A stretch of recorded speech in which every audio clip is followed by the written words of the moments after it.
Here we go. Congratulations, season 5 starting, The Last Supper. This is a turning point. I mean, it really is. Noah, I'll start with you. I mean, this is getting to be very dark, but in a marvelous kind of way. How do you think audiences are going to react to these next few episodes?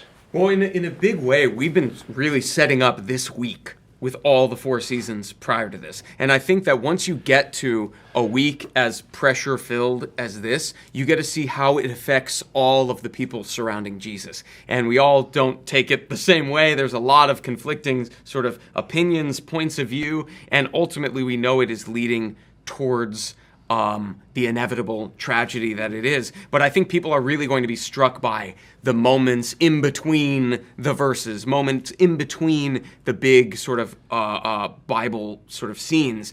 And it's can be quite alarming at times, but I think ultimately is really beautiful.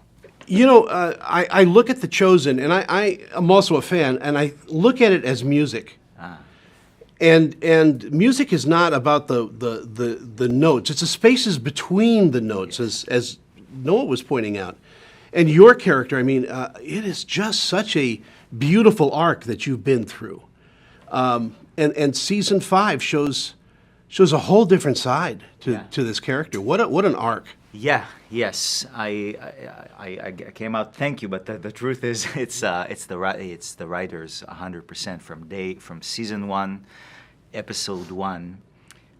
The focus of these 3 incredibly talented writers was to create a human being that, as we are in our lives, as things happen to us, change and evolve and grow and fall and collapse and rise and all those things. So I think I agree with you 100%, and 100% of the credit goes to our incredible writers, since for the first episode gave us something that would never be anticipated to be part of this realm. You know, it's a completely different human being that you would never place him in this story.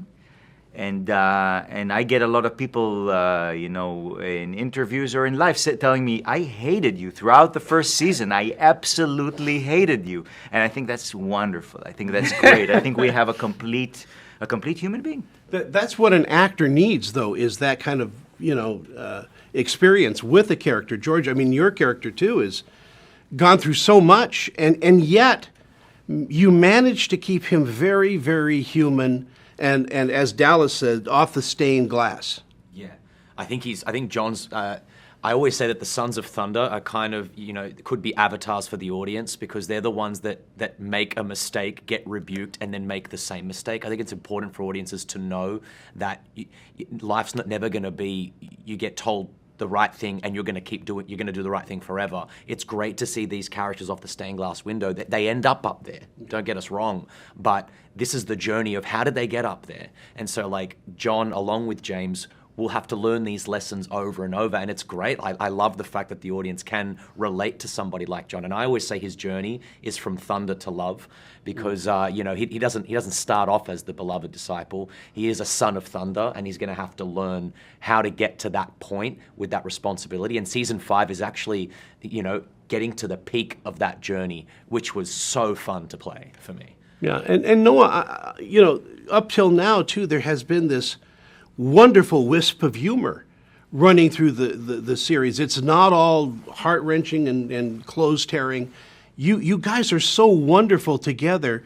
You are a band of brothers, and that's got to be great as fellow actors. Oh, it makes it so, not only, because they can be long days, so those parts are so fun, and that almost is more like a peek into our lives together when the cameras aren't rolling sometimes, which I think people respond to as that authenticity of humor. It's really because we're sort of bringing our lives to the screen, and we even have like a very fun moment and right in the sort of beginning in episode 2, which was so just lovely to play. We don't have to worry about the world completely collapsing.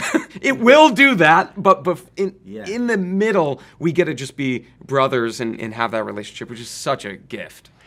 Before I go, and I know our interviews are so short these days, but George, I'm going to ask you, are there rhythms and cadences you hear in your characters and in the way the scripts are written? Rhythms? Yeah, I have a particular rhythm, which is that, and I have the conversation with Dallas a lot, which is that I'm wondering when is the moment where John, and I always think that this is great for an actor, by the way. When is he getting to that moment where he basically fills in those shoes and he becomes that beloved disciple? And whenever I have that thought, I know just do the opposite. And that's kind of like, you always want to see the character wrestle with whatever the final emotion is. And so when it is a moment of potential righteousness, I like to throw in a bit of brattiness there with John. And so to always have that wrestle, and I'm going to get the all clear from Dallas whichever day it is that maybe John finally does live into that. There is a music to that, and being able to kind of play with those different tones, because just to play it as one would kind of be boring. So yeah, definitely there is a rhythm to it of going like, oh, let me see if I can have this righteous, loving moment with a little bit of John's thunder. It is quite fun. Gentlemen, thank you so much for your time. It's wonderful to see you all. Yes. Thank you again.